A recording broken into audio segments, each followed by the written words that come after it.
하시면서 1926년도에 태어나셔서 한국 근대사를 책이 필요 없어요. 이 어른은 모든 걸 직접 다 봤고, 이것도 남쪽에서 북쪽에서 양쪽에서 직접 다 경험했고, 특별히 68년도에 간첩으로 와서 전향한 후에 남한에서 이루어지는 일들에 대하여 그동안 북한에서 24년 동안 교육받은 대로 보니까 그대로 되어가더라는 거예요. 그대로 되어가더라는 거예요. 북한에서 교육받은 그대로 남한이 그대로 되어가더라는 거예요. 그 중에 큰 사건이 뭐냐? 김대중이가 대통령이 되더라는 거예요. 잘 보세요. 그래서 이 할아버지는 내가 말했다고 하지 않습니다. 이 할아버지는 김대중을 간첩이라고 보는 겁니다. 이 할아버지는 김대중 간첩.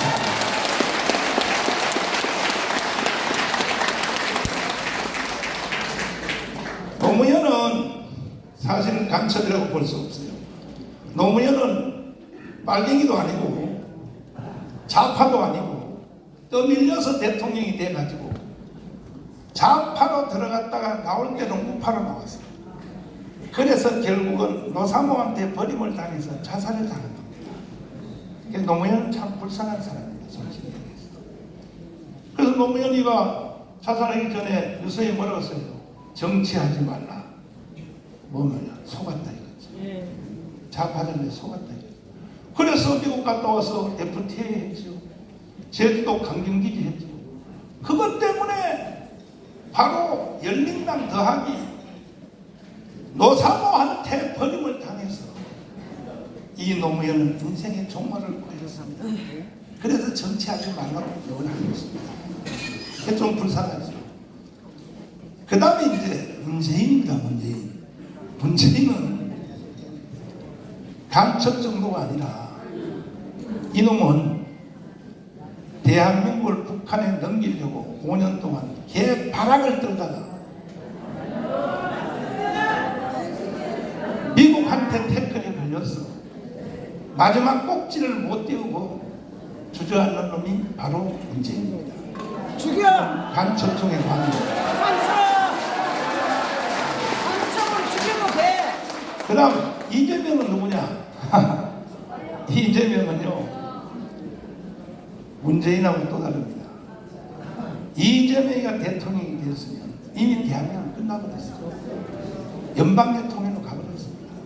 자, 이와 같은 역사의 흐름을 우리 할아버지가 증언을 하시는데, 이따가 오후에 너하라TV에서 우리 박사님들하고 대담을 할 텐데 자세한 내용은 거기서 말하고, 지금 흘러가는 전체 흐름에 대해서만 우리 할아버지하고 짧게 한번 대담을 해보겠습니다. 자, 할아버지 갖다 드리자. 물 갖다 드리자. 대한민국의 100대 언론사, 조정동을 비롯한 모든 언론사들이요, 이거 보도 안 하시면 당신들도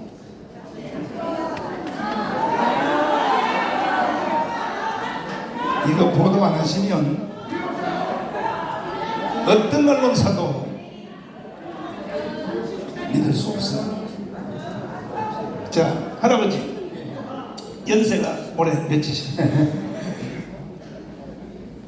목사님이 말씀하신 바와 같이 1926년생이에요. 현재 나이로 97세입니다. 할아버지 손가락이고 내 손가락이고 여기 몇 개로 보여요? 몇 개로 보여요? 여기 몇 개로 보이냐고 손가락이 여기 몇 개로 보이냐고 여기. 하나로 보여. 저도 만만치 않은 사람입니다. 이 할아버지하고 인터뷰를 할 때 벌써 나하고 5번 했는데 했던 말을 계속 똑같은 말을 내가 물어봐요. 내가 왜 이렇게 물어보냐 하면, 내가 중국에 선교하러 갔다가 중국 공안한테 체포가 돼가지고 중국에서 내가 갇힌 적이 있었어요. 중국 공안이 수사하는 기법이 똑같은 말을 계속 물어보더라고 나한테. 언제 출발했어? 심양에 와서 누가 만났어? 그리고 한 사람 나가. 또 다음 사람이 들어와가지고 똑같은 질문 또 물어봐요.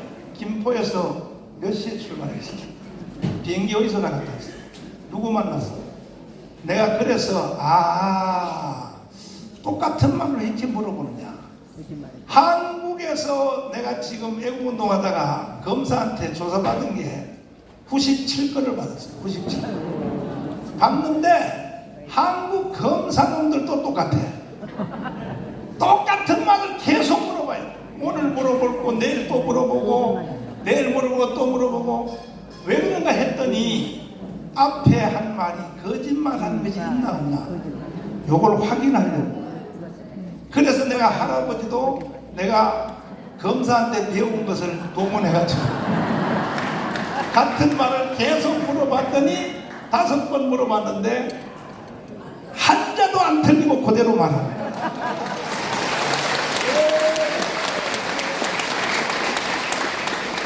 아까 보세요. 손가락 하나라고 대답하잖아요. 봐요. 그래서 치매가 안 왔다는 얘기 아니에요. 정신이 얼마나 맑은지. 지금요 책을 30권 이상을 쓴 자료를 원고를 다 집에서 써놨는데 이걸 출판해 줄 사람이 없다. 내가 출판하겠습니다.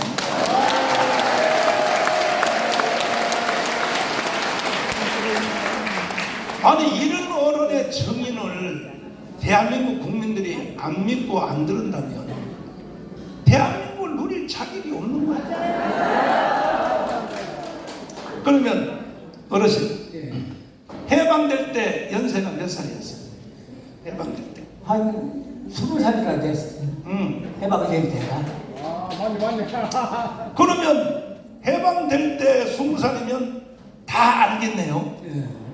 다 알아요. 뭐 2차 세계대전도 잘 알고 일본 놈이 뭐냐면은 중국을 침략할 때 바로 진화사변이라고 그래요. 그것도 알고 그 다음에 진화사변을 일으키기 전에 만주라고 있었어요. 그 만주 있어요. 그 만주사변을 해서 중국으로부터 독립을 시켜가지고 제2의 식민지를 만들고. 할아버지 이 말은 들어도 여기 기자들이 하나도 못 알아들어요. 만주사변이 뭔지 아는 것만 물어볼게요. 아는 것만. 자, 그때 해방이 될 때에 히로시마 원자탄 터지는 거 들었죠? 예. 그때 우리나라 국민들이 해방의 기쁨을 해방을 보고 얼마나 기뻐했는지 그때 광경을 잠깐 뭐 말로는 말할 수가 없을 정도로 정말로 기쁨에 넘쳤습니다. 첫째, 뭐냐면은 해방이 됨으로써 이 일제의 식민지로 통치로부터 해방이 됐다는 데 더 큰 의의를 가지고 맞이했습니다.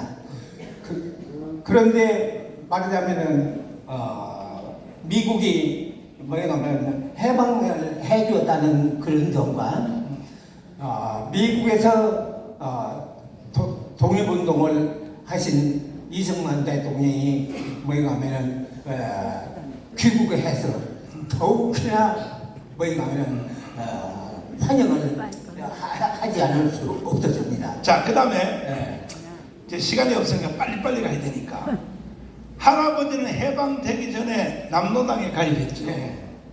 남로당에 왜 가입했습니까? 1946년도 6월 25일 날입니다. 6월 25일 날? 25일 날에 말하자면 46년도에는 남조선 공산당이라고 했어요. 그게 남조선 공산당에 입당했습니다. 6월 25일에. 근데 할아버지 태어난 데는 원래 어디서 태어났어요? 태어난 데. 태어난 저 고향. 고향은 전라북도 진안군 성수면 중길리 만덕산 자락에 그 박씨 뭐가면은 집성촌에서 태어났습니다. 박씨 300년 동안 살았던 박씨 집단촌에서 살았는데 근데 할아버지가 이제 어릴 때 외갓집에 와서 살았단 말이에요. 예. 외갓집에. 그렇죠. 외갓집에서 산 이유는 내가 설명할게요. 시간 관계상.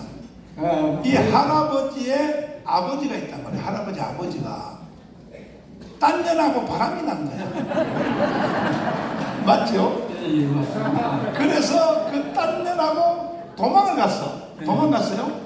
도망간 것보다도 여갓집이 뭐냐면 잘 살고 있었고 아니 저 할아버지 아버지 얘기를 하는 아버지가 예. 딴 년 만나서 도망. 뭐냐면 아버지가 그러니까 축척을 해가지고 축첩? 축첩이 뭐요? 이게 말하자면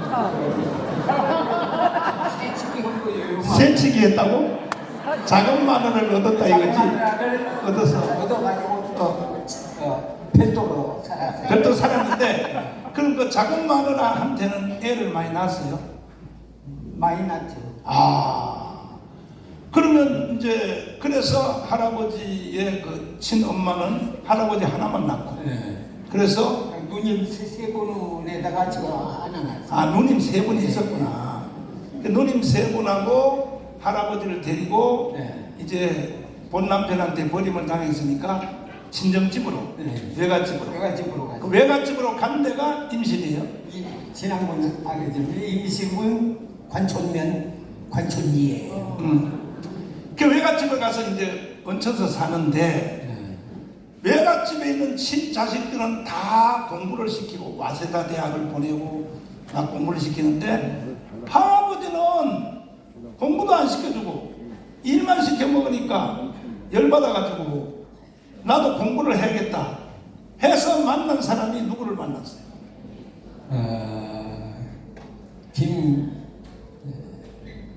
김봉광 아들 와시다 대학교 다니던 그 선배가 있었습니다. 아, 그 선배를 만났더니 선배가 할아버지를 남노당으로 가입시켰어요. 네. 말하자면은 여가집에 가서 그렇게 희망을 품고 갔는데 저는 뭐이가면 목적이 그때 뭐이가면 여가집이 그 형님들처럼 와세다 대학교도 다니고 명치대학도 다니고 우리 그걸 희망이 그거였습니다. 그러기 위해서는 전주에 있는 북중 전주고죠. 전주고등학교. 거기를 희망을 했습니다. 근데 내가 초등학교를 졸업하고 이제 중학교 갈 나이가 됐는데 자기 아들들만 다 전여고 전주고등학교 다 보내고는 나를 말하자면은 안 보내줬어요. 제외시켜버리기 때문에 그로부터 뭐냐면 반발이 생겼어요. 사상이 좀 달라지기 시작했습니다. 자, 그러면 와세다 대학 다니는 동네 형님이 할아버지한테 책을 하나 줬다. 네. 그 책이 뭔지? 제 그 당에 입당하기 전에 책을 빨간 책을 하나 주었습니다. 빨간 책. 근데 이제 그 빨간 책을 주었는데 그 책이 그때는 무슨 책인지를 몰랐어요. 몰랐어. 빨간 책인데 그것을 보관하고 보는 방법에 대해서 잘 알려주더란 말이에요. 어떻게 보관하는 그래서 거예요? 뭐냐면 옛날에는 뭐냐면 치과이라고 그러죠. 예, 먼저 화장실. 뭐냐면 오물 나온 그 거기다가 바지에다가 넣어가지고 거기다가 묻어놓고 이렇게 보고 다시 거기다 묻어고 그렇게 조심하라고. 식간에다가 항아리에다 감춰놓고 볼 때만 꺼내보고 다시 덮어놓으라. 근데 그 책의 내용을 내용이 말하자면 여기서는 모르고 읽어봐야 잘 통하지를 않았어요. 그랬어요. 근데 이제 저 위에 가서 저 위에가 어디예요? 북한에 가서 북한 가서 이제 가서 그걸 확인해 보니까 박수주의 철학이 말하자면 소련 공산당 역사 책이에요. 그게 빨간했어요. 빨간했어. 그 책이. 네, 책이. 그래가지고 저 위에 가서도 그 뭐냐면 소련 공산당 역사를 배워야 하고 그래서 그 내용이 공산주의 뭐이 가면은 진행되는 과정을 서술한 것이 소련공산당 역사였었어요. 자, 그때 북한에 가기 전에 예. 저 임실에 있을 때 박헌영을 본 적이 있어요. 예? 박헌영. 그때 박헌영이 46년도 이렇게 나와가지고 연설을 하는데 연설하는데. 처음으로 봤습니다. 46년도에. 그 다음에 김대중을 본 적이 있어요. 예? 김대중은 뭐 자유 활동을 같이 했으니까. 같이 했으니까. 자유 활동을 같이 했으니까. 목포에서 있었고, 목포에서 있었고. 전라도에서 있었고. 아. 그래서 김대중에 대한 내력은 뭐 잘 알고 있어요. 아, 그렇구나. 자, 그러면 이제는 건너뛰어서 6.25입니다. 6.25. 6.25가 일어났죠. 예. 6.25. 예. 6.25가 일어나기 전에 예. 남한에서 북한에 넘어갔던 사람들 있죠. 예. 사람들이 6.25 전쟁 3달 전에 6.25를 준비하기 위하여 김삼룡이라고 알죠. 김삼룡. 예를 들어서 박헌영이가 일본이잖아요. 예. 박헌영, 이주화, 김삼룡, 네. 홍민표, 그 다음에 공준표인가? 홍민표. 그 다음에 마지막이가 이제 이재복인데 바로 그 김삼룡이가 6.25 전쟁 일어나기 3달 전에 북한은 도망갔던 놈이 내려와서 저 영광 있죠. 영광에 와서 고향에 와서 김일성 장군이 내려온다 하고 이 준비 선동을 했다는 얘기가 있는데 그 외에도 할아버지가 아는 사람 중에 북한으로 도망갔던 사람들이 6.25 전에 한국에서 내려온 사람들 혹시 봤어요? 그때 많이 모임하면 월북을 많이 했습니다. 유명한 인사들이 뭐 홍명이를 비롯해서 김두공 등 모임하면 여러 사람들이 아마 전쟁을 대비해서 그랬는지를 몰라도 그것은 확실히 제가 알 수가 없지만으로 많은 인물들이 북한에 갔다가 뭐냐면 돌아오고 그런 일이 많이 있습니다. 자, 건너뛰고 임실에 인민군이 오는 날짜가 언제 도착했어요? 6월 25일 날 전쟁이 일어났는데 전쟁이 일어나가지고 임실에 8월 15일께입니다. 8월 15일.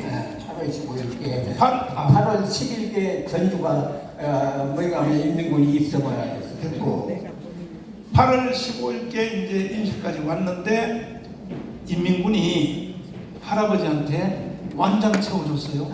완장은 안 찼어요. 완장은 안 차고 남로당에 뭐냐면 임실군당에 연락체계를 맡았기 때문에 완장을 차는 것 그런 것을 보지 못했어요.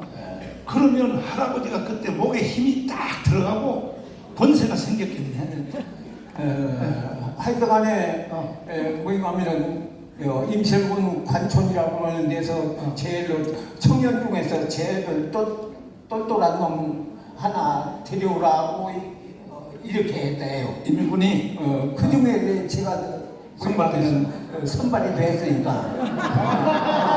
제가 뭐 임실군 정치부에 근무했어요. 할아버지 네. 솔직하게 얘기해 주세요. 네? 솔직하게. 네.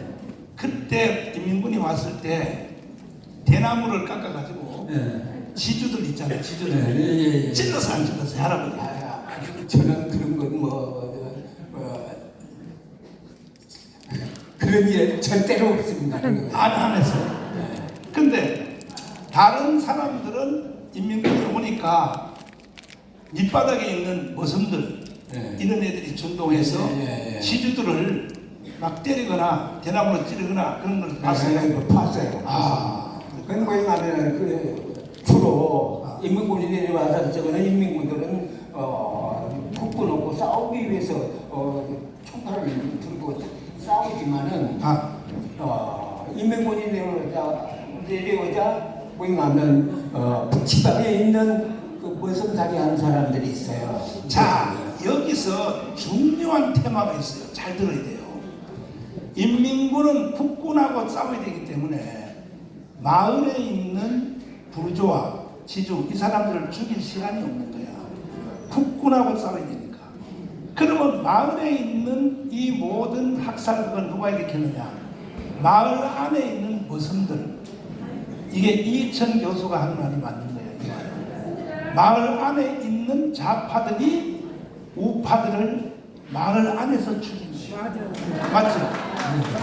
맞죠? 그냥 이제 말하자면 지주라든가 이런 집에서 머슴살이 하는 사람들이 주로 그냥 인민군이 닥치니까 그냥 잘 사는 지주들, 경찰관들, 말하자면 공무원들, 도지사네, 군수네 이런 사람들 그냥 무자비하게 투리를 잡는 거이 그 머슴살이 하던 사람들이 그렇게 하다가 낙동강까지 갔다가 인민군들이 인천 메가더 장군이 상륙작전하니까 다시 쫓겨서 인민군이 다시 북한으로 퇴각하니까 이제는 다시 마을 안에서 인민군은 국군하고 싸워야 되니까 마을에 대해서는 신경 쓸 시간이 없는 거야. 그러니까 마을 안에서 이제는 우파가 그동안에 3개월 동안 빨갱이 했던 놈들 머슴들 있죠. 그런 놈들 또 죽이는 일이 일어났죠. 반대로. 반대로. 그렇게 그냥 서로 복수를 한 거예요. 서로가. 그런데 인민군이 뭐냐면 후퇴를 할 적은 그렇지. 군의 전라도면 전라도에 10개 시군이 있는데 다 정치보위부라고 지금의 국정원과 같은 그 북한의 그 정치보위부가 있었어요. 그 정치보위부가 뭐냐면은 전부 그 국내에 지서마당 연락을 해가지고 그 뭐냐면 머슴자제 하던 그 사람들이 뭐냐면 다시 일어나가지고 뭐냐면 그 반동문자를 하라고 그래가지고 전부 다 체포해서 죽이라고 명령이 바로 정치보위부에서 그렇구나. 또 내리는 거예요. 자, 그러니까 3개월 안에 이게 마을 안에서 우파가 좌파가 우파를 3달 안에 죽이는 사진을 한번 보십시오. 자, 이천 교수가 이런 사진, 이 신체거든요. 또 다른 사진 보세요. 계속 보세요. 자세히 너무 빨리 넘기지 말고 사진 보세요. 자, 보세요. 전주 교도소에서도 그냥 집단적으로 집단적으로 하고 있어요. 자, 또 보세요. 수백 명. 또 보세요.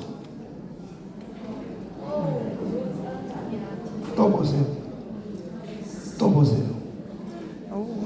여기 우물은 이 우물 안에 나중에 확인했더니 시체를 뺐는데 우물 안에만 300개 시체가 나왔어요. 이 우물 속에 300개가 나왔어요.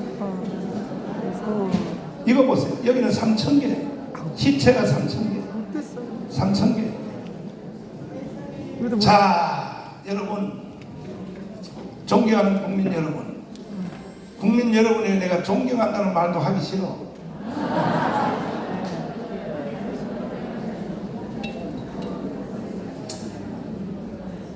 국민 여러분, 이 시체를 보고 뭔 느낌을 갖습니까?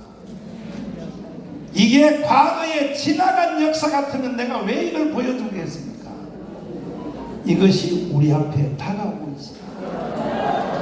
이번에 일어날 시체 사진은 이거에 1000배, 10,000배가 일어날 것입니다.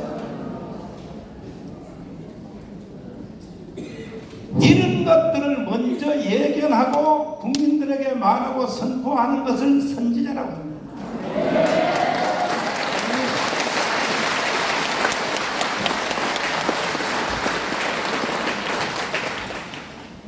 이제 이후에 박사님들을 모시고 이런 광경이 일어날 수밖에 없다는 것을 내가 증명해 드리겠습니다. 그래서 인민군들이 이제 북한으로 쫓겨갔죠.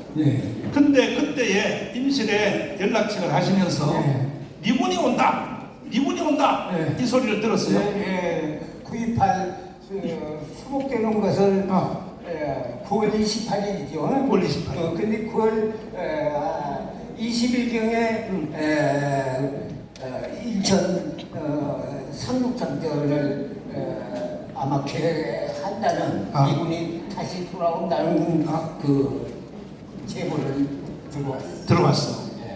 들어오니까 이제 인민군은 다 북한으로 쫓겨가고 그때 어머니가 너는 남로당에 가야 되기 때문에 한국에서 살 수 없다.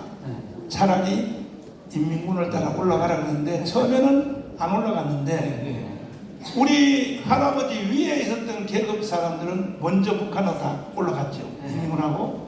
근데 할아버지는 그때 왜 그게 뭐에 가면은 9월 28일에 임시를 떠났어요. 떠나기는. 그런데 떠나기 전에 임실군 운암면이라고 그러는 데를 제가 실사를 나가요. 실사를 나갔더니 그래가지고 갔다 나오니까 벌써 임실군 영제부 부장이 이북 사람입니다. 근데 그 사람이 일찍이 도착한 임실군이 한 뭐에 가면 10개 되지 않아요. 그러니까 둘만 남겨놓고 출발을 해버렸습니다. 둘만 남겨놓고 할아버지하고 둘만 남겨놓고 지들끼리 다 올라가 버렸어. 그래서 그 다음에 할아버지도 나중에 출발을 해서 어디로 올라갔어요? 북한으로 올라갈 때 어디로? 그래서 뭐에 가면 가보니까 뭐에 가면 전부 출발을 했기 때문에 지리산으로 갈 것인가 북으로 갈 것인가 이래가지고 전주로 오다가 사관면 소재지에 어디 가는 뭐에 가면 국군이 뭐에 가면 집차를 타고 내려오는 바람에 뭐에 가면 말하자면 거기서부터 북으로 산을 타고 넘어서 산을 타고 진안을 거쳐서 영동, 충청도 영동, 상주, 그다음에 뭐가 문경 세제, 영월, 정선, 그다음에 속초, 아니 오대산, 속초에서 설악산에서 함경남도 고원에 도착했습니다. 그래서 인민군을 만나는 지점이 어디서 만났어요? 그게 인민군 만난 등지는 뭐에 가면 함흥 거기 가서 북한의 인민군 최현이라고 하는 사단장이 있었어요. 이 사단장이었었는데 거기 가서 인민군 만났습니다. 인민군을 만났더니 인민군이 좋아했어요. 할아버지는. 뭐에 가면 그 인민군을 만나기는 만났어도 지방에 그때 그 치안대가 조직되어 가지고 말하면은 국군을 환영하고 인민군을 배척한 치안대가 있었어요. 그러면 가지 마. 이건 북한 지역에서도 국군을 환영하는 모임이 있었어요. 그런 단체가 있어가지고 치안대. 북한 안에서도 뭐에 가면 그 습격을 받았어요. 습격을 받았어.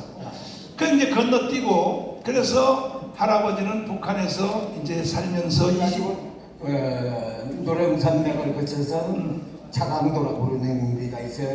그 강계를 거쳐가지고 만포, 압록강에 만포진이라고 있죠. 노래도 있는 거죠. 그렇지. 그래가지고 통화라고 하는 데 가서 사회한 여성 간부학교가 거기에 있었습니다. 그래서 거기 가서 정보학교에 사회한 여성 간부학교라고 그러면 그 국정원과 같은 정치부에 정보원을 교육하는 학교예요. 그거 학교를 졸업했어요. 정보학교. 그래서 북한에서 대접 잘 받았겠네. 네? 대접을 잘 받았어. 계급을요? 아니 대접이요. 대접이요. 말하자면 저거에서 국정원과 같은 그 정치보위부 근무한 사람은 특별대회예요. 그때 전부가 다 5대5 뭐에 가면은 식량 배급을 좀 받았지만 거기에 근무한 사람은 백미예요. 백미도 700g 내지 800g. 월급 얼마 탔어요? 월급? 그때 거기 제일 하급 사장이 이제 이거 말로 하면은 사장이 한 54원 받았습니다. 54원. 그때. 할아버지는? 근데 저는 여기 내려오기 전까지 117원 받았어요. 할아버지가 부조하네, 부조하. 왜냐하면 국정원과 같은 정치보이라고 그러니까 유명해요. 할아버지. 그 사람들은 천국을 읽기도 했어요. 할아버지, 내가 이 가슴 아픈 일은 가슴 아픈 일은 안 물어보려고 그랬는데 이 백성들이 하도 많이 있으니까 북한 가서 결혼했어 안 했어? 결혼을 했습니다. 했어? 근데 그 부인이 이뻤어 안 이뻤어? 남남북녀라고 그러죠. 남남 강제 미인이라고 유명해요. 당대 미인이라고 그 미인에 속해요. 아하. 그런데 결혼 생활 잘했습니다. 할아버지가 먼저 좋아했어. 나보다도 거기 가면 이남에서 온 사람들이 미남이라고 있어요. 미남, 미남. 빨리 북한 올라가요. 인기가 좋았어. 그래서 그 부인이 할아버지한테 이제 하여튼 그렇게 해서 결혼해서 애를 몇 명 낳았어. 그래가지고 결혼을 잘했습니다. 잘했어. 그 애기를 몇 명 낳았냐? 애들 몇 명? 애들.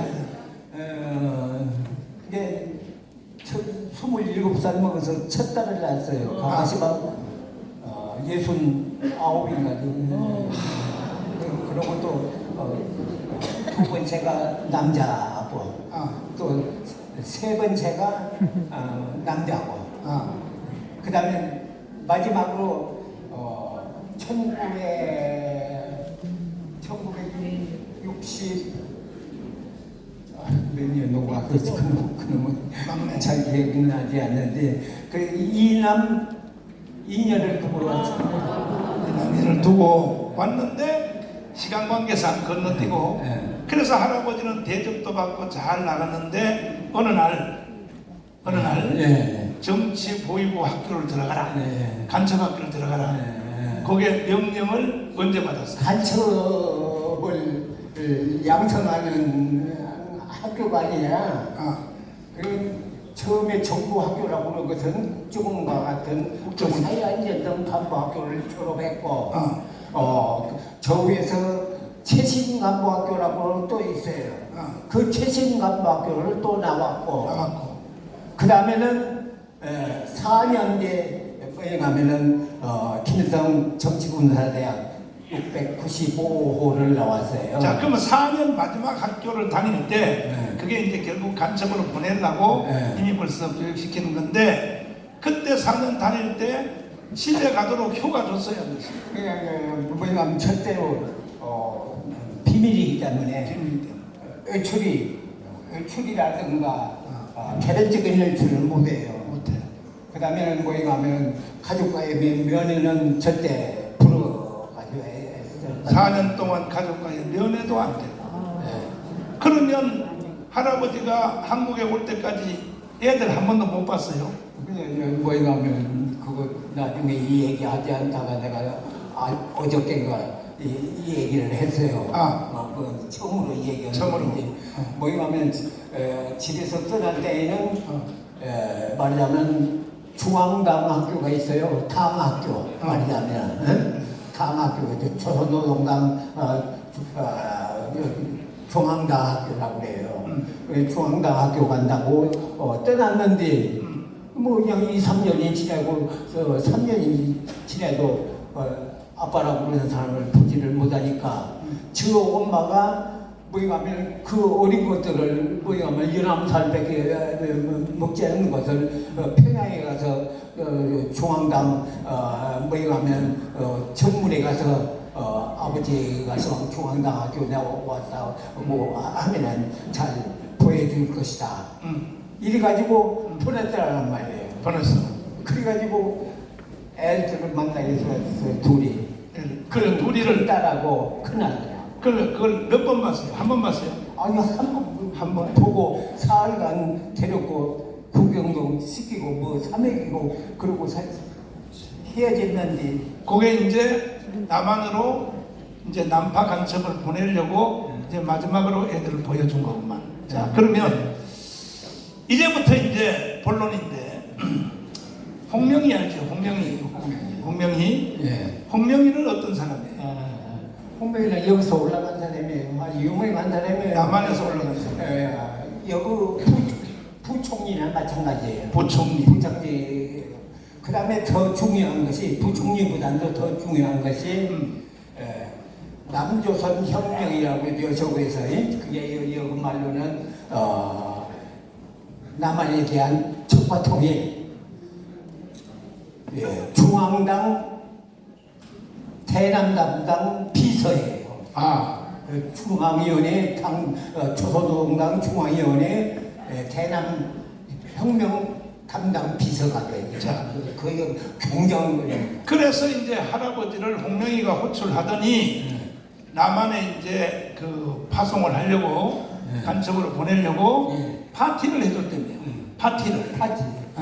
그냥 아마 이 파티라고 하는 거 그렇게 높은 양반이 학생 이제 졸업할 때거든요. 이제 졸업해가지고 막 만났는데, 근데 제 친구 하나가 있어요. 여기서 같이 올라간 사람이. 여기서? 네. 그 친구는 고향이 어디예요? 고향이 임실이에요. 임실이야. 그 관촌 병암이라고 하는 데서 살았는데 1년간 1년 제 선배였어요. 선배. 근데 이제 저 위에 가가지고 나는 뭐 부장, 뭐 부국장도 하고 그럴 때 상업관리소에 있었는데 직원으로. 그 말하자면 저만 지금 승진이 늦었었는데 대남 연락부에서 소환이 된 어머니예요. 소환이 돼가지고 여기 고향에 왔다 갔어요. 왔다 가가지고 성공을 했어요. 그러니까 할아버지보다 먼저 남파로 간첩 와서 그 바로 고향의 형님이 임무를 마치고 북한까지 입이 올라왔는데 그때 할아버지한테 뭐만 해줬어요? 그냥 뭐냐면은 갔다 왔다는 것을 그때 갔다 왔다고. 그래가지고 강원도당 여기 같으면은 전주시 전략도 도당위원장이 평양 사람이. 근데 할아버지 그때 그 저 형님한테 간첩으로 왔다가 올라간 그 형님한테 우리 엄마 잘 있더냐 그거 안 물어봤어요. 우리 엄마, 할아버지 엄마 안 물어봤냐고. 그것을 모르죠. 물어보면 안 돼. 와서 자기 어머니만 만나고 뭐인가 하면 복귀를 했는데 성공을 했어요. 성공했어. 그 장국도는 저 위에서 그러니까 도당위원회 조직부 부부장으로 승진이 그래가지고 대단하죠. 조직부. 그럼 할아버지도 그때 여기 와서 성공하고 갔으면 홍명희처럼 부수장 할 뻔했네. 부수장은 조직부 부부장은 하지요. 누구나 다 자, 그래서 홍명희가 불러서 같이 이제 둘이를 같이 난파를 시키는데 할아버지만 따로 불러가지고 임무를 부여했단 말이에요. 이게 이제 중요한 머리가 번쩍 쓸 거야. 국민 여러분 잘 들으세요. 이거 잘 들으세요. 홍명희가 할아버지에게 남한으로 보내는 특수 임무를 부여하는 겁니다. 뭐라고 지시를 했습니다. 환영회를 뭐라고 초대소에서 고급 뭐냐면 간부들만 흔하던 곳이에요. 그렇지. 이제 거기에 들어가서 이제 뭐냐면 저한테 미리 연락이 왔는데 뭐냐면 친구가 그 대남연락부에 있었어요 또. 근데 이런 일이 절대로 없었는데 이렇게 당 비서가 대남 담당 비서가 모임하면은 물안 보고 초대소에서 당신을 모임하면 환영을 해. 홍명희가 특별히 그런 예가 없었는데 그런 얘기가 없답니다. 할아버지를 특별히 초대했다. 그래서 갔더니 홍명희가 할아버지에게 뭐라고 얘기했어? 그래도 이제 한참 닭발을 보다 가만 삶아서 이렇게 많이 먹으라고 그러면서 이렇게 하다가 휴식 시간이 있어요. 마이크를 휴식 시간이. 근데 휴식 시간이 있으니까 뭐냐면 나하고 같이 온 뭐냐면 사람 중에 그 사람은 같은 조 화장실에 나간다. 같은 조가 화장실을 간 사이에 남았어요. 혼자 만났는데 남아가지고 이제 이 얘기하는 소리가 그럽니다. 지금 남한에는 남대소에는 뭐냐면 남한 혁명을 위해서 혁명가들이 많이 활동을 하고 있다. 혁명가들이 많이 활동하고 있다. 그러면서 당신이 가지고 있는 뭐냐면 설계도에 남한 혁명을 위해서 뭐냐면 그 설계도에 전라북도 말하자면은 전라북도가 남한 혁명을 위해서는 근거지를 만들어야 한다.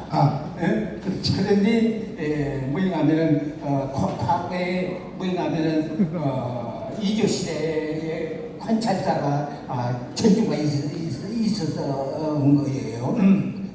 뭐 전라남도, 광주도 속해 있었고 말하자면 제주도도 관찰사가 관할한 것처럼 이게 남조선 혁명을 위해서는 근거지가 있어야 한다. 근데 말하자면 저렇게 김대중이가 활동을 하고 있고 그렇기 때문에 당신이 뭐냐면 당중앙위원회 위임에 의해서 전라북도 도당위원장으로 배치된다는 건 그렇지. 배치되고 그러기 때문에 김대중이 말하자면 잘 도와야 좋겠는가 나가서 김대중을 잘 도우라. 그가 북한을 위해서 일하고 있다. 김대중을 잘 도와라. 잘 들으세요. 여러분 잘 들으세요. 이런 비밀을 가진 사람이 없어요. 이런 비밀을 가진 사람이 없어. 맞아요.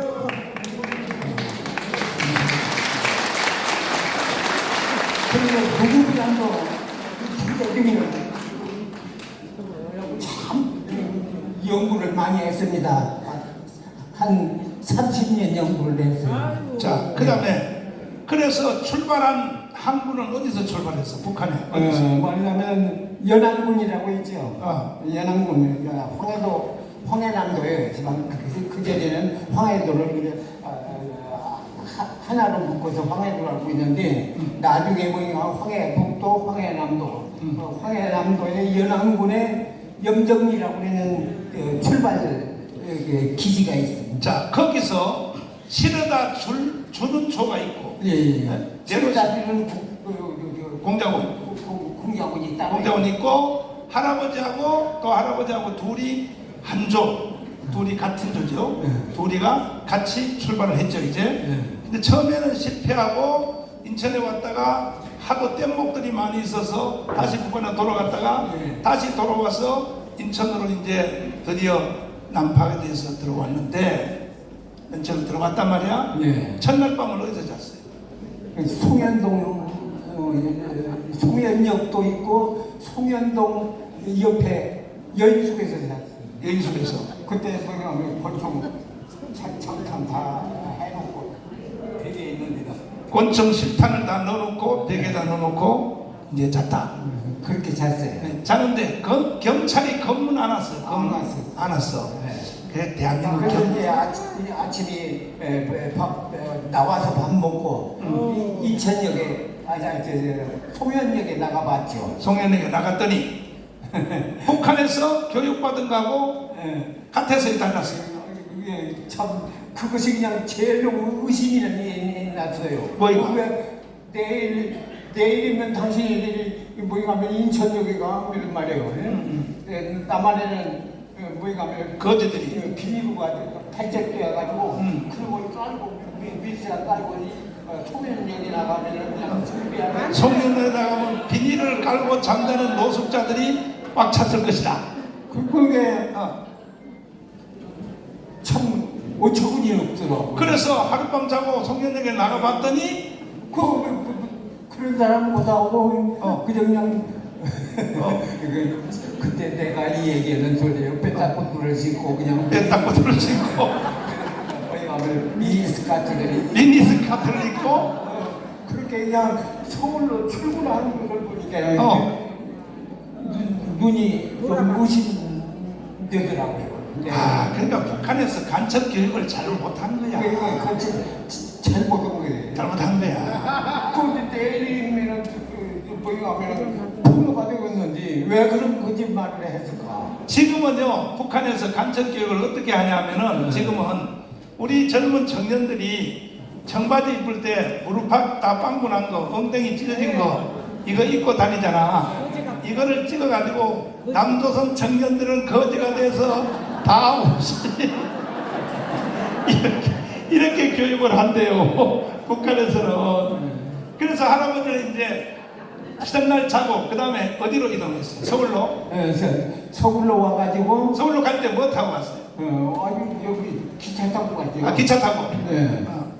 이제 그때 간 적에 뭐냐면은 내가 입고 온 오바가 여기까지 길고 그러니까는 마지막에 미니 이제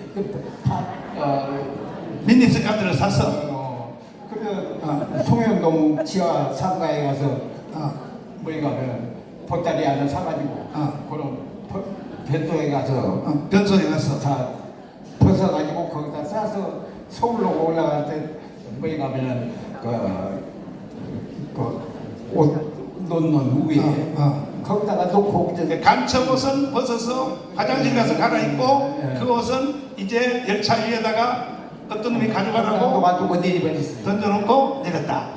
자, 그 다음에 다음 시간을 위해서 이제 너하라 TV에 가서 이따 오후 3시에 말이야 할아버지 또 내가 아주 심도 있는 이런 대화를 또 해보려고 그러는데 이제 지금부터 하신 말씀이 중요해요.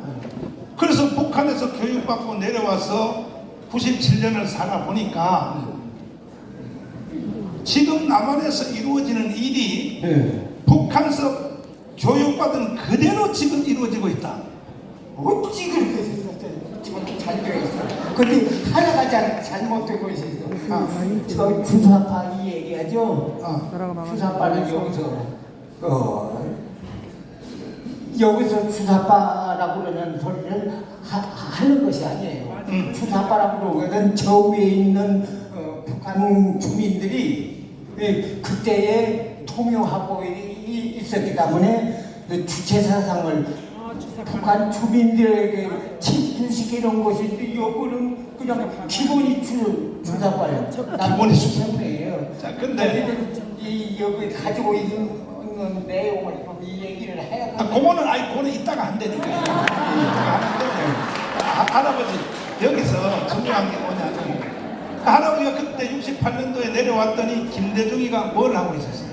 김대중이가 뭘 하고 있었냐고 68년도. 그때 오니까 역시나 정치 활동을 하고 있대요. 국회의원하고 국회의원 선거도 하고 뭐 그래가지고 한 몇 년도까지 뭐 가면 당선돼도 자, 그 다음에 다 건너뛰고 이따가 자세하게 이따가 할 거라고 방송에서 할 텐데 그때 김대중이가 국회의원하고 다 해서 나중에 대통령까지 되는 걸 보고 할아버지는 뭔 느낌을 받았어요?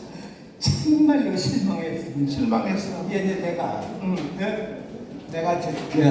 뭐냐면 자수를 하지 안 했으면은 참 기가 막히게 성공을 할 것이다 우리 했는지 내가 자투한 사람이 지역을 살아버리고 그러니까 이름이 이렇게 되니까 그냥 배가 아파요 내가 배가 아프더라고 제가 상당히 이 대한민국에 뭐이 가면은 역사에서 김대중 때문에 이 나라가 이렇게 망하거든요.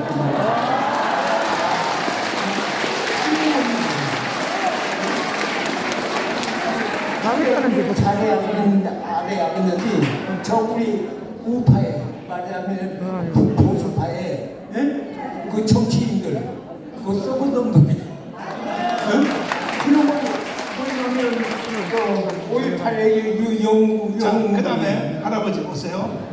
할아버지가 그래서 엄마를 만나고 전향을 하려고 파출소 쪽으로 가는데 파출소 직원 경찰이 너 여기 왜 왔냐? 전향하러 왔다 하니까 이놈! 내가 너를 체포한다! 해가지고 수갑을 채우고 세상에 전향하러 가는 사람을 파출소 직원이 지가 진급하려고 강제로 체포를 해서 수갑을 채워서 감옥에다 가둬가지고 할아버지가 감옥살이 몇 년 했어요?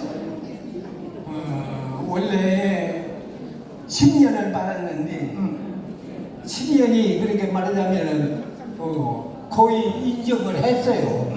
그래도 그놈을 징역 살 수 없으니까 10년 형을 때린 것은 10년 내는데 실제는 몇 년 살았어요?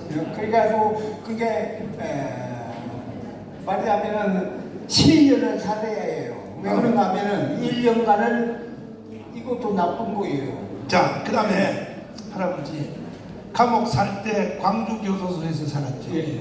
광주교도소에는 주로 할아버지처럼 간첩으로 잡힌 사람들이 주 사상범들이 광주교도소에 갇혀 있었죠. 예. 갇혀 있었는데 그때 거기 가면은 대구교도소, 전주교도소, 광주교도소 세 곳의 정치범들이 그 간첩들 말하자면 수용을 하는 데가 세 곳에가 있었어요. 근데 광주교도소에서 광주교도소에 전부 다 세 개를 다 광주로 합해버렸어요. 광주를 합해서 예. 그때 광주에서 할아버지와 같이 살았던 사상범이 예. 숫자가 몇 명 정도 예. 됐어요? 그러니까 전향한 사람이 102명이 있었습니다.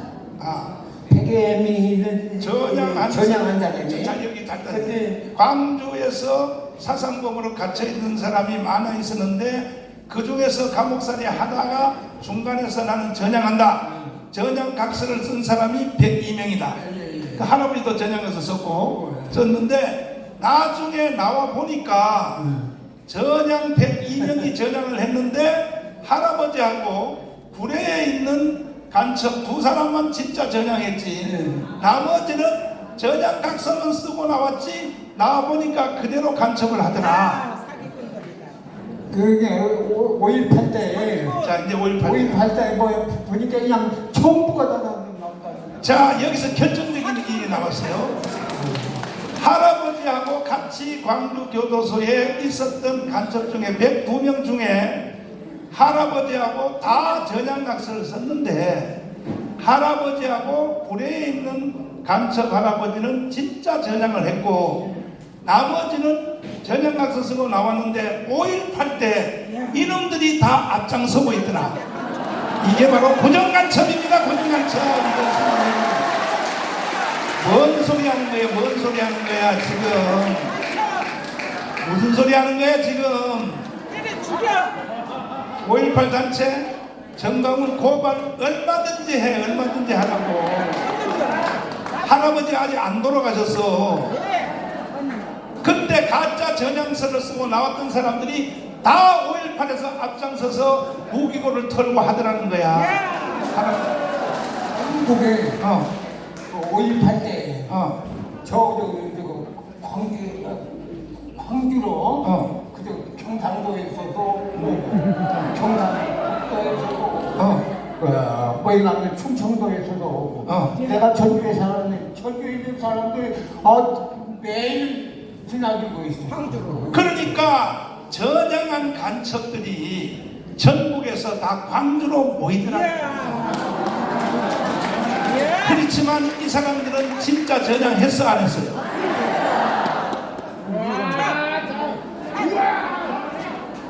때려 죽여. 자, 그 다음에 그래서 광주 사태는 북한이 일으켰다는 거예요. 맞아요. 자, 그 다음에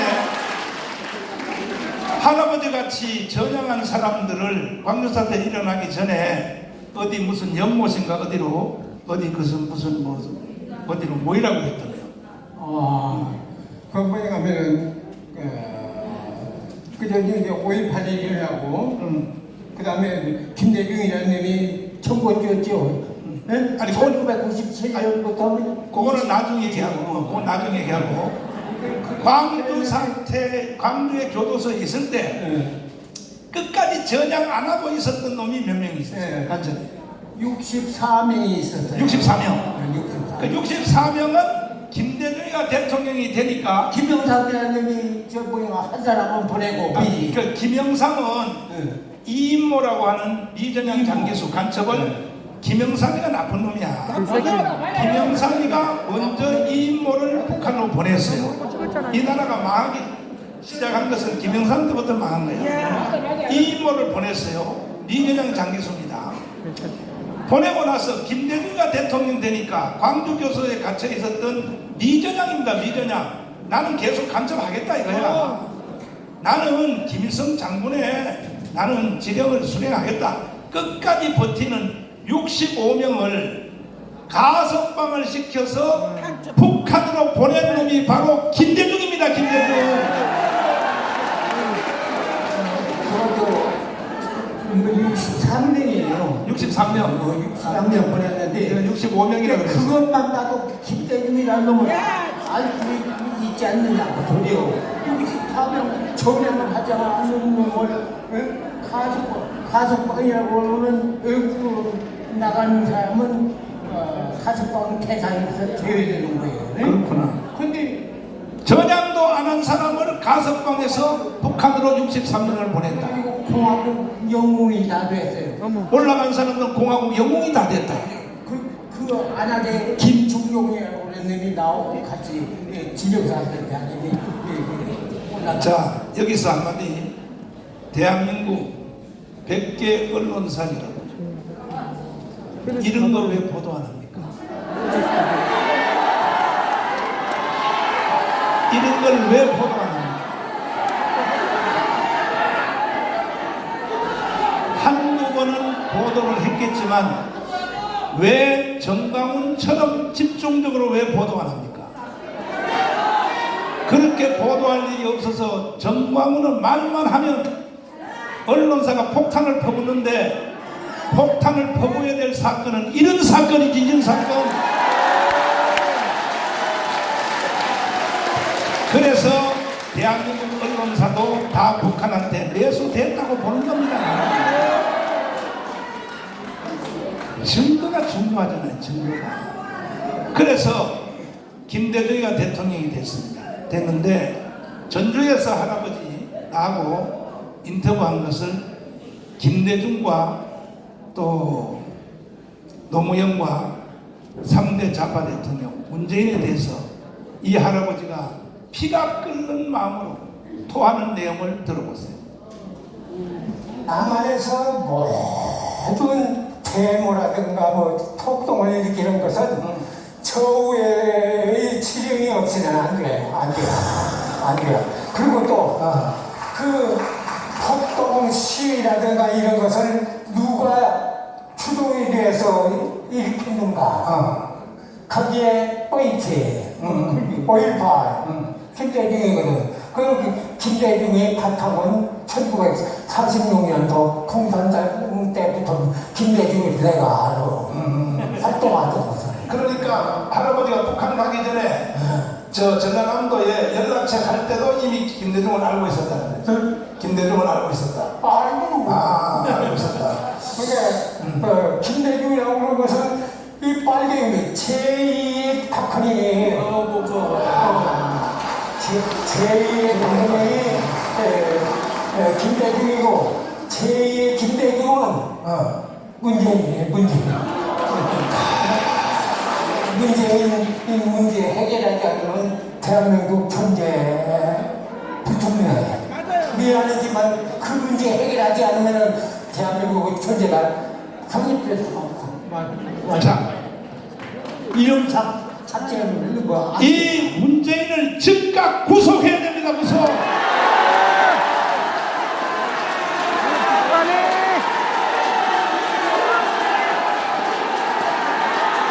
언론사 여러분, 왜 이런 거 보도 안 합니까? 왜 보도 안 합니까? 그렇게 쓸 기사가 없습니까? 그렇게 쓸 기사가 없어요. 윤석열 대통령이 일본 가서 한미일 동맹 강화하고 온 걸 가지고 나라를 일본한테 갖다 바쳤다. 그런 기사는 쓰고 왔죠. 미국 갔다 오니까 뭐라고요? 뭐라고? 언론사 여러분, 자꾸 그러시면 당신들 북한으로 가세요. 북한 가서 중앙통신에서 기사하시라고 기자.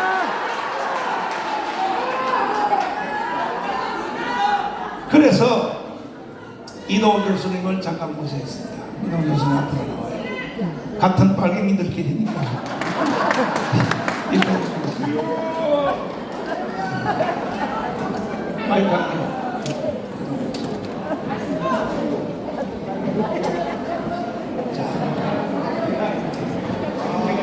송 선생님 이 선생님 말씀 잘 들으래. 좋은 양반이네. 잘 알고 있다.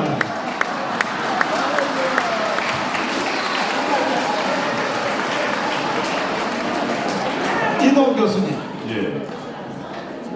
그 연세대학 다닐 때 북한의 단파 라디오 들었어 안 들었어요? 아니 그 항상 저희가 들어야죠. 들어야지. 우리 지휘부 혁명 지도부인데요. 지도부인데. 그다음에 그러면 북한의 단파 라디오를 듣고 그 다음에 행동으로 이제 옮기는 거죠. 그렇죠. 네. 그것을 네. 문건으로 만들어서 그러니까 저희 연세대학교에 5개 팀이 있었습니다. 24시간 그걸 청취해서 거기서 이제 구체적인 지령이 내려오면 그것을 가지고 저희가 밑에 하부에 내립니다. 자, 김대중은 북한 단파 라디오 들었어 안 들었어요? 김대중 밑에 그 재담당 비서가 매일 그 문건을 김대중에게 전달했습니다. 그러니까 한민전 방송. 그러면 북한 단파 라디오 방송을 듣고 한국에서 시행하는 사람은 좌파예요, 간첩이에요? 간첩이죠. 왜냐하면 김대중 씨가 저를 만났을 때 20여 차례 1대1로 만났는데 그때 김대중 씨 입에서 이렇게 이야기했습니다. 여기서 가만히 있어. 이동호 교수가 김대중 대통령을 만난 동기를 한번 설명해 보세요. 전 전대협 연대사업국장이었습니다. 아니 그때 부산에 있을 때 고등학교 다닐 때. 맨 처음 만난 거는 제가 부산에서 EYC라고 기독교연합회 그 청년연합회 총무를 하고 있었는데 그때 김대중 비서라는 사람이 저한테 찾아왔습니다. 그래서 김대중을 만나보겠느냐. 근데 이 노경규라는 사람인데 이 사람은 사실은 김대중 비서인데 결혼도 안 하고 당시 40대였거든요. 결혼도 안 하고 부산대학교 앞에 하수를 치고 있었습니다. 그러면서 그 부산 지역의 전체 재야운동가를 만나고 다녔으니까 전 제가 볼 때는 그 사람 지금 생각해보니까 간첩이야. 의심스러운 사람이에요. 왜냐하면 김대중을 만나라고 우리 할아버지한테 김대중 도우라고 했듯이 다른 선으로도 김대중 주변에 침투해 있을 거거든요. 그러니까 저는 그렇게 하는데 그 사람이 저보고 김대중을 만나러 가자 해서 80년 1월인가요? 그 겨울입니다. 그래서 김대중 그 동교동에 도착해서 김대중을 만났어요. 총 몇 번 만났어요? 저는 이제 그때는 처음 만났고요. 그 후에 제가 학생운동 들어가서 전대협 연사국장 할 때는 20여 차례 만났습니다. 20번 이상 예. 만났는데 광주 사태에 대해서 얘기하달래요. 예. 자, 광주 사태가 일어났죠. 예, 5월 18일. 일어났을 때 이동호 교수한테 그때의 광주 사태에 대한 전단지 있죠. 삐라죠. 삐라를 뿌려라. 부산으로. 뿌리러 가고 저한테 100여 장을 줬습니다. 그래서 그게 제가 보기에는 5월 19일쯤 기억납니다. 5월 18일에 광주 사태 일어났는데 5월 19일 그 다음 날. 네, 저보고 그러면 인쇄는 5월 18일 이후에 인쇄됐다고 볼 수 없는 아닙니다. 그 전입니다. 사실. 그 전이죠. 네, 왜냐하면 거기에 또 어떤 문구가 있었냐면 저도 이제 그것 때문에 굉장히 그 가슴을 부르 떨었는데 처녀의 젖가슴을 베어냈다. 전에 젖가슴을 그 잘라. 다음에 임산부의 배를 갈랐다. 임산대 배를 갈라라. 그리고 그 경상도 군인들이 전두환 저 살인마 정권이 경상도 군인들 술을 먹여가지고 그 광주 시민들을 전부 죽이려고 한다. 이런 내용들이었어요. 그건 전부 다 나중에 사실 확인해보면 전부 가짜죠. 가짜였어요. 예. 그 전단지를 그래서 뿌렸어요. 그것을 부산에 보면 용두산 공원 바로 옆에 지금은 바뀌었을 겁니다. 미화당 백화점이라고 있었어요. 거기 이제 옥상에 몰래 올라가서 올라가서. 그 백의장을 쫙 뿌리고 이제 도망쳐 나갔죠. 그걸 한 10여 차례 했어요. 10여 차례. 여기서 중요한 게 이 전단지를 뿌린 시간이 5월 19일. 예. 그러면 5.18은 5월 18일. 예. 그러면 이 전단지가 바로 그 전에 제작이 됐다는 얘기 아닙니까? 그렇죠. 안 그러면 물리적으로 광주에서 진행된 지금처럼 뭐 카톡이 있는 것도 아니고, 그 다음에 지금처럼 뭡니까 그 USB 있는 것도 아니고, 그러니까 거기서 자체 제작이 어려워요. 그러니까 내가 볼 때는 김대중 주변에 그러니까 CIA 보고서처럼 김대중과 그다음 고정 간첩들이 소행으로 사전에 기획한 거거든요. 자, 그러면 CIA 문서 다시 한번 비춰주세요. 이 말이 맞는 거야. 미국 CIA가 맞는 거예요. 미국 CIA가 5.18에 대해서 정의를 내린 겁니다. 5.18은 공산당 간첩과 김대중 지지자들의 합작품이다. 이걸 증명하는 사람이 누구냐? 이동호예요, 이동호. 그러니까 이미 사전에 5.18은 이미 벌써 계획이 다 돼 있었다는 거죠. 저도 지금 이게 최근에 생각하는 거거든요. 여기에 말려든 사람들이 누구냐? 공수부대예요, 공수부대. 그러니까 공수부대가 지혜가 좀 적었어요, 사실은. 공수부대는 끝까지 광주의 외곽만 둘러싸고 그 안에서 지들끼리 총을 쏘든지 죽든지 그냥 공수부대는 광주 외곽만 둘러싸고 바깥의 경계만 철저히 했으면 되는데, 공수부대가 자기들끼리 총격전 벌여서 죽으니까 희생을 막으려고 개입한 것이 공수부대 실수인데 말려든 거야, 말려든 거야. 결국은 말려졌다고 나는 그렇게 판단하는 겁니다. 그러면 그 후에 김대중 대통령이 이제 대통령이 됐잖아요. 예. 그때 장관 하지 뭐 했어요? 저는 그 소련 무너지면서 전향하는 바람에 그 전에 예, 전향 안 했으면 저도 뭐 좀 하고 있었어요. 아이고 빨리 전향하는 바람에. 사람이 참. 왜냐면 김대중 대통령이 저를 되게 좋아했거든요. 그리고 갈 때마다 항상 용돈도 주고 돈도 많이 줬어요. 자, 그러면 그래도 후회하지 마세요. 앞으로 장관보다 더 큰일 할 수 있는 기회가 와요. 우리가 대한민국을 바로 세우고 주사파를 딱 처단하고 우리가 1차 전쟁에서 이겨서 200석을 만들면 이동호 같은 사람 장관 시켜야지. 솔직히 안 그럽니까? 자, 이제 이동호 교수님은 조금 이따 다시 부를 테니까 내가 다시 이충문 박사님 모시겠습니다. 없어? 하하. 이충문 박사님이 내가 대신 이충문 박사님이 직접 방송에서 하겠지만은 오셨어. 이충문 박사님 오셔서 맞지? 박수. 박수요, 박수. 자, 그러세요. 언론사, 100대 언론사 여러분, 요것도 요즘 와서 내가 KBS가 자꾸 존경스러워요. 왜냐하면 우리가 아는 기자회견을 풀로 다 보도하더라고요.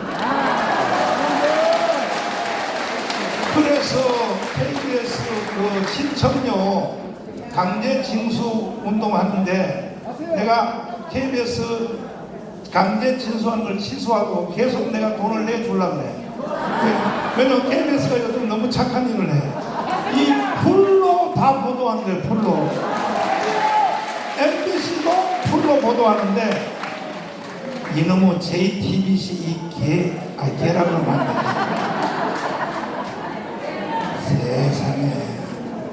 아니 지금 여기 있는 유튜버들이요 풀로 각 언론사들도 다 보도하는데 이걸 놓고요 돌아가서 JTBC를 비롯하여 뭐 더 탐사를 비롯해서 사람들이 보니까 어제 그저께도 김지연 그 자매님이 기자님이 하도 나보고 목사님은 왜 인터뷰를 피하냐고 몇 개월 동안을 나를 매달려서 좋다. 그럼 내가 제안했어. 생으로 하자. 그래서 내가 제안해서 이제 토론을 했는데, 아니 그 토론한 거 지금도 돌아가고 있잖아요. 말도 안 되는 질문을 계속 하는데도 나는요 그거 해가지고 나는 대박 났어요. 왜? 정강훈 목사 인내심이 저렇게 셀 줄 몰랐다고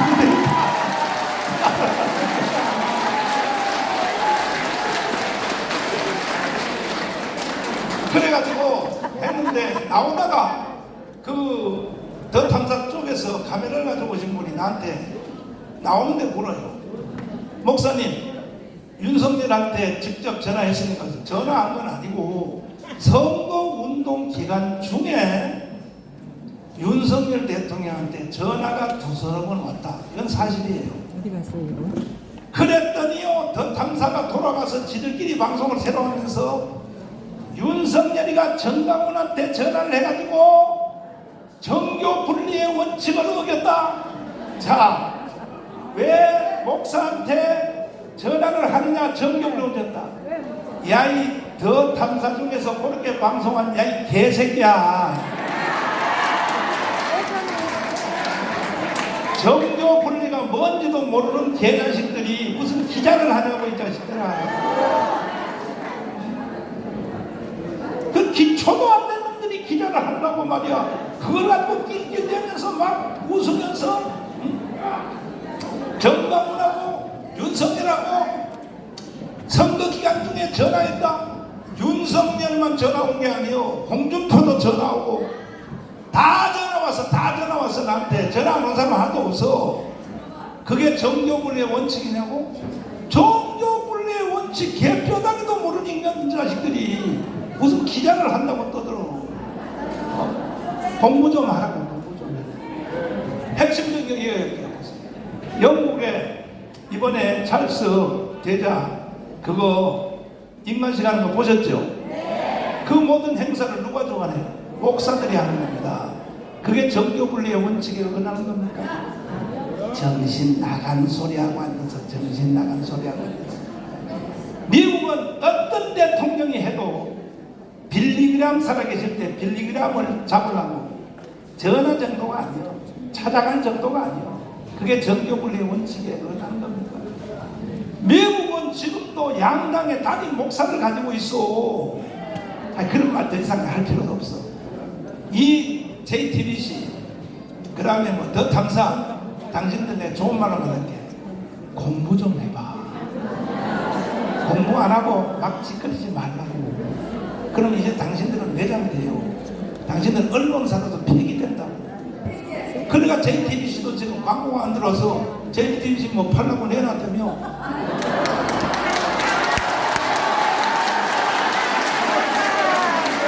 우리가 먹으면서 우리가 살 거야. 우리가 살 거야. 맨날 방송을 하니까 누가 광고를 하겠냐고. 가장 가까운 사촌인 삼성에서도 광고비를 깎았다 그러잖아. 아니 방송 같은 방송을 해야 도와주지. 삼성이 1년에 내 듣는 소문에 100억 가까이 광고를